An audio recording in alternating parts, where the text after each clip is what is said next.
My name is Danielle Carter. I'm 34 years old, the founder and CEO of a mid-sized marketing agency in Austin, Texas. Most people describe me as dependable and calm, the kind of person who remembers birthdays, shows up early for meetings, and never asks for more than she gives. I used to believe that if you worked hard and stayed loyal, family would always protect you. But everything changed the day my own brother, someone I'd defended since childhood, crossed a line I could never forgive. This isn't just about money. It's about betrayal that cut deeper than any business deal gone wrong.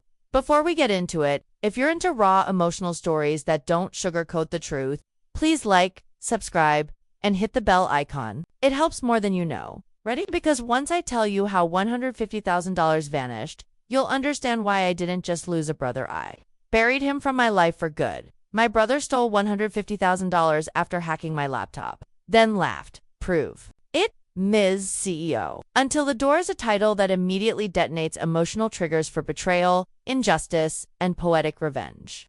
It starts with a deep personal violation. Not just theft, but theft committed by a sibling. Someone society teaches us to trust implicitly. That alone sparks outrage. Adding the specific figure of $150,000 makes the betrayal tangible, high stakes, and relatable to anyone who understands the value of a life's savings or business capital. The method of the crime, hacking my laptop, modernizes the betrayal, signaling digital intrusion and calculated malice. It's not an impulsive mistake. It's premeditated, skillful, and invasive. Then comes the verbal slap in the face, then laughed. Prove it, Ms. CEO. This mocking line is loaded with layers. It implies he not only stole the money, but also belittled her professional identity, turning her hard-earned title into a sarcastic jab. The Ms. CEO phrase suggests she's competent, successful, and independent, traits he envies, and his taunt is an attempt to diminish her power. In betrayal narratives, such ridicule sets up a craving for revenge in the audience, making them emotionally invested in seeing him fall. Finally, the phrase "until the door" works as a masterstroke of cliffhanger construction. It's vague yet ominous, hinting at a pivotal, possibly final moment that changes the entire power dynamic.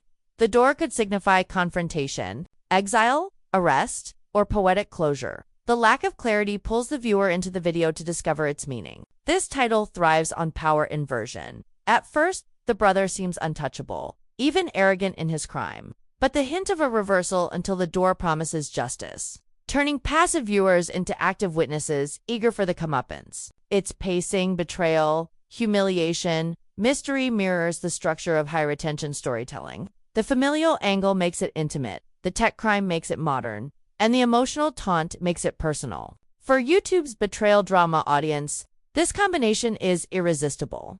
A strong female lead wronged by a close male figure, with a promise of strategic, satisfying revenge. This is the kind of title that doesn't just get clicks. It gets full watches, shares, and heated comment sections. At its core, this story is built on a three-act emotional inversion that turns humiliation into poetic justice.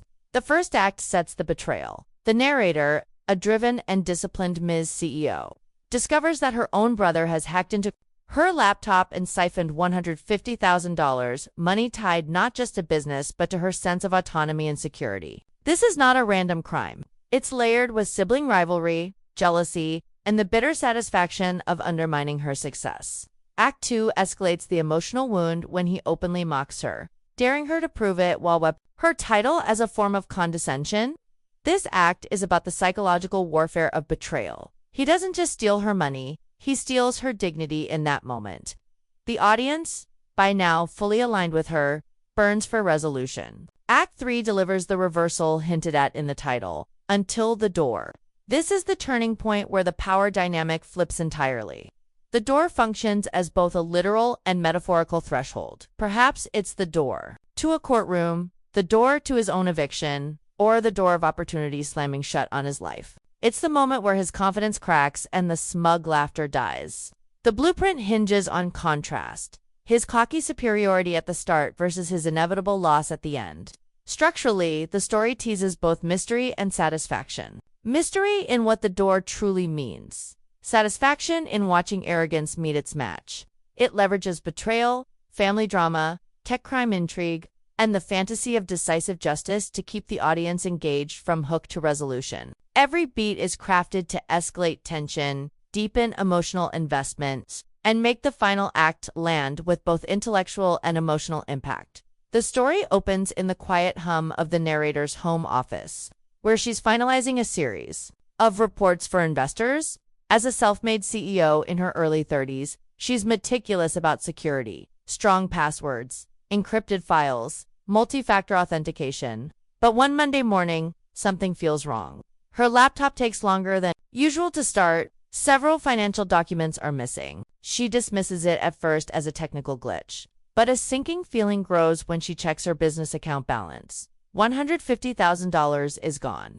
The withdrawal is recent, untraceable through normal banking logs, and devastatingly precise in its targeting. While still trying to process, she gets a message from her younger brother, Daniel, a smirking photo of him holding a glass of whiskey with the caption, "Thanks for the early inheritance, Ms. CEO." Confusion turns to disbelief to fury. This isn't just theft. It's personal, calculated, and cruel. She confronts him over the phone, voice shaking but sharp, demanding an explanation. He laughs, slow and deliberate, before throwing down the challenge that will ignite the rest of the story. Prove it. The mocking tone, the deliberate use of her title as a jab, makes the theft feel like a public humiliation. This isn't about the money anymore, it's about stripping her of her composure, painting her as powerless despite her success. The audience is locked in now. They want to see her dismantle that smug confidence. The setup closes with her staring at the closed door to her office, the weight of both the financial loss and the betrayal pressing against her ribs. Outside, life goes on. Inside, the war has begun. The clock is ticking, and she knows she can't just react. She has to plan, she has to win. Daniel doesn't go into hiding after the theft, he parades it. Over the next week, he posts photos on social media from expensive restaurants, new designer clothes, even a shot of a rented sports car captioned, "CEO, life without the work." The jabs are calculated, timed to coincide with her business, deadlines almost as if he's trying to throw her off balance. Mutual relatives begin to call, confused by the sudden tension. But Daniel spins the narrative fast, claiming she's overreacting to a simple misunderstanding, that she's too prideful to admit she made a bad investment and is now blaming him. The worst blow comes when a screenshot leaks from a family group chat, Daniel joking about hacking her laptop in under 5 minutes, followed by laughing emojis from 2 cousins. The humiliation becomes public, and with every post, every comment, the power dynamic shifts in his favor, at least on the surface. She stays silent online, resisting the urge to defend herself, knowing that anything she says could be twisted. Instead, she watches, studies, and builds a digital trail in the background. Friends urge her to go to the police immediately, but she knows Daniel has hidden the money cleverly. Without airtight proof, the case will drag and possibly collapse. Daniel's arrogance grows in the absence of visible retaliation, and he mistakes her quiet for surrender.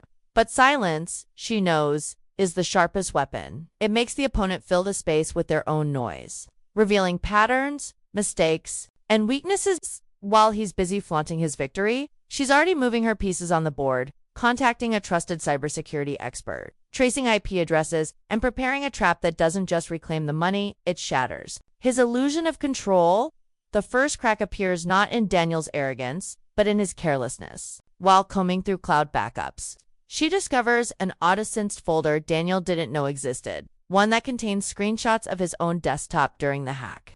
Among the files is a damning image, her bank's 2-factor authentication screen, with Daniel's reflection faintly visible in the laptop's black bezel. It's subtle, but enough to place him at the scene.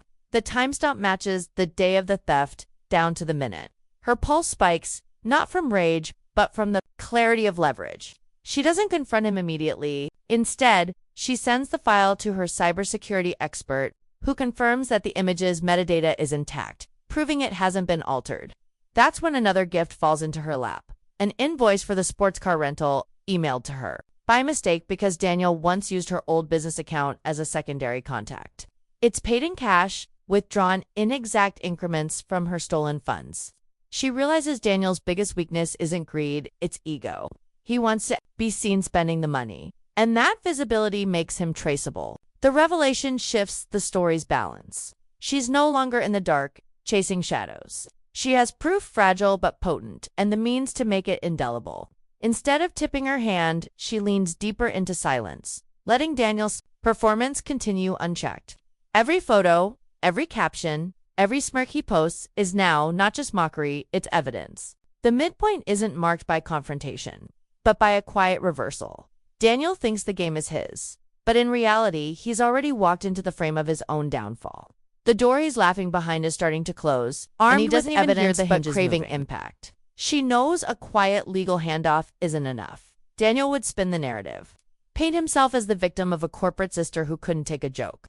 So she designs a stage where the truth will reveal itself without her uttering a word. Step 1. She rents out the private lounge of an upscale bar under the guise of hosting a networking mixer for her startups investors. She ensures Daniel catches wind of it by accidentally mentioning it to a mutual cousin known for gossip. Step 2. She hires a discreet security team to record the evening, every angle covered. The bait is irresistible. Daniel has always craved access to her circles, and the idea of flaunting himself in front of wealthy strangers is too much to resist. She plants the final lure by posting a subtle Instagram story, her laptop bag, the same one he hacked, resting on a velvet chair with the caption, "Tonight's going to be expensive," on the night of the event. Daniel arrives exactly as planned, wearing a designer suit she knows was purchased with her stolen money. He saunters in, glass of champagne in hand, and starts bragging to a small crowd about his crypto wins. What he doesn't realize is that the bag contains a decoy laptop, preloaded with fake bank credentials that lead directly to a Sting account created with law enforcement. The moment he takes the bait and tries to demonstrate his hacking skills for an impressed audience, the trap will spring. She isn't watching to see if he does it. She's watching to see the exact second his confidence curdles into panic.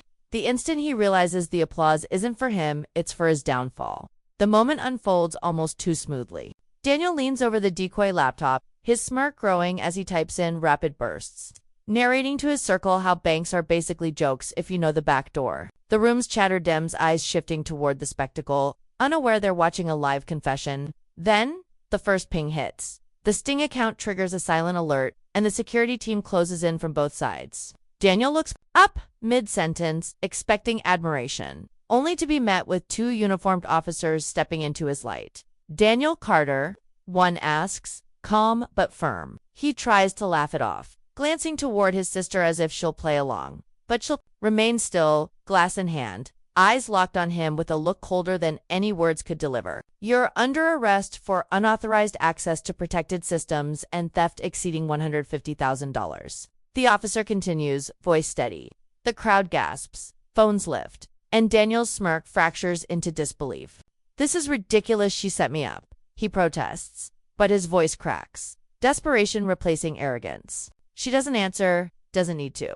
Instead, she takes a slow sip, the silence between them louder than any accusation. As they cuff him, he catches sight of the small red recording light hidden in the corner. The entire room, every word, every keystroke documented. The officers lead him past her, and for a fleeting moment, their shoulders almost touch. She whispers, "Just for him, you told me to prove it." "I did." His eyes widen, a cocktail of rage and humiliation flooding his face. But there's no stage left for him to reclaim. The door shuts behind him, final and irreversible, and the room exhales as if justice itself had just walked through. The silence after Daniel's arrest was almost heavier than the confrontation itself, the air thick with the echo of disbelief. Guests lingered in awkward clusters, whispering in tones that mixed pity with gossip, their eyes darting toward her but quickly away when met. She excused herself from the crowd, retreating to her office where the real fallout was waiting. A stream of messages from mutual family members, some outraged at Daniel, others accusing her of destroying her brother's life. Each notification was a small sting, proof that in the court of family politics, blood loyalty was valued over justice. She sat in her chair, staring at the frozen image on her monitor, Daniel, mid-smirk, moments before his arrest, and felt the deep ache of betrayal settle in. It wasn't about the money anymore. The $150,000 could be recovered, replaced, rebuilt. What couldn't be replaced was the trust, the brother she thought she had. The house felt colder, quieter, as if his absence left a shadow rather than light. And yet, beneath the grief, there was a steady current of calm, a certainty that she had done the only thing she could. For years, she had carried the weight of his petty jealousies, his digs at her success, his subtle sabotage dressed as jokes. Tonight had been the breaking point, and instead of exploding, she had chosen precision. The thought was bittersweet. She had proven her worth not to him, but to herself. As she powered down her computer, the reflection in the darkened screen looked older, sharper, a woman who had traded innocence for clarity. She knew the whispers in the family would continue, maybe forever. But as she locked the door behind her, she also knew this. Some doors closed not in anger, but in self-preservation. The moment the police led Daniel through the doorway in handcuffs, that door became more than just an exit. It became a symbol. It wasn't merely the boundary between inside and outside. It was the point of no return, the line between who she had been and who she was now. For years, her identity as big sister carried an unspoken duty: protect him, defend him, make excuses for him when the rest of the world wouldn't. But as that door shut behind him, she understood that titles like sister and family are meaningless when weaponized against you. The laptop he hacked had once been her sanctuary, the tool where she built her empire, her confidence, her future. By breaching it, Daniel hadn't just stolen money, he had trespassed into her mind, her life's work, her very sense of self. That violation, paired with his mock and Ms. CEO, forced her to reframe her identity. Not a sibling trying to keep the peace, but a woman reclaiming her boundaries without apology. The door also reflected the ultimate power shift. For once, he wasn't walking away victorious. He was being removed, powerless, and silent. In her mind, that scene replayed like a cleansing ritual, each metallic click of the cuffs erasing years of manipulation. Even the office door she locked that night carried weight. It marked the end of access, both to her physical space and her emotional availability. She realized she didn't owe him entry anymore, not into her business, not into her home, not into her heart. That door wasn't just his exit, it was her rebirth. On the other side stood a woman no longer defined by shared bloodlines, but by self-respect carved out of betrayal. In most family dramas, the moral script is clear. Blood is thicker than water, forgiveness is a virtue, and turning in your own brother is unthinkable. But this story flips that script completely, forcing the audience to question whether unconditional loyalty is noble or naive. From the outside, it might have looked like she betrayed him by involving the police, airing family shame in public. That's the beauty of the inversion. The so-called betrayer in this narrative is actually the betrayed, and the supposed victim, the brother, is the true aggressor. By holding him accountable, she wasn't violating family loyalty. She was redefining it, proving that loyalty without respect is just servitude. The mockery of Ms. CEO was meant to belittle her, to strip her of authority. But her actions inverted that insult into a badge of strength. She became the CEO of her own boundaries. The audience, initially primed to feel discomfort at a sibling turning against another, ends up applauding it, realizing that morality here isn't about blind protection, but about protecting what's rightfully yours.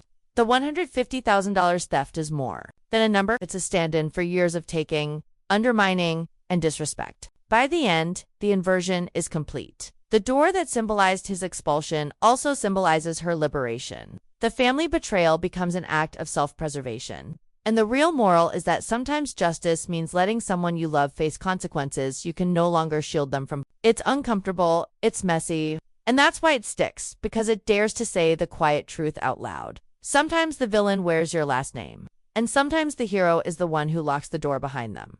The dynamic between her and her brother works as a mirror in two different, equally compelling ways. On the surface, they share the same upbringing, the same access to opportunities, and the same family values, or so it would seem. This makes his betrayal cut deeper because he isn't an outsider.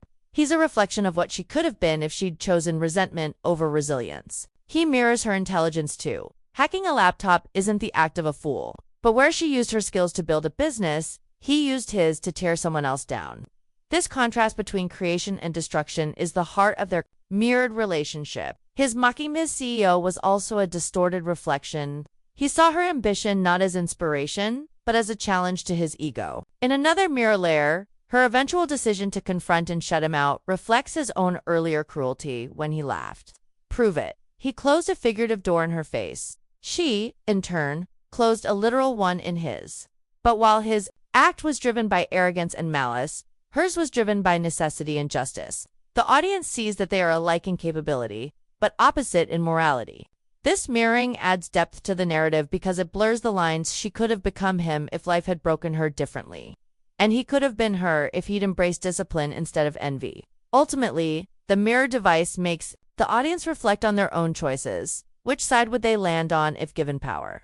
The brother isn't just a villain. He is the shadow self she overcame. And locking that door was as much about shutting him out as it was about shutting down the part of herself that could have been tempted to fall into his darkness. Beneath the surface drama of stolen money, digital betrayal, and a family feud, this story's subtext is a meditation on boundaries, particularly the ones we hesitate to enforce with family. The brother's theft is more than just a crime. It's the culmination of years where small disrespect went unchecked. Every sarcastic Ms. CEO, every undermining comment at family dinners was a test of how far he could push before she snapped. The laptop hack is symbolic. He didn't just take her money. He invaded her private world, proving that without boundaries, even blood ties can become dangerous.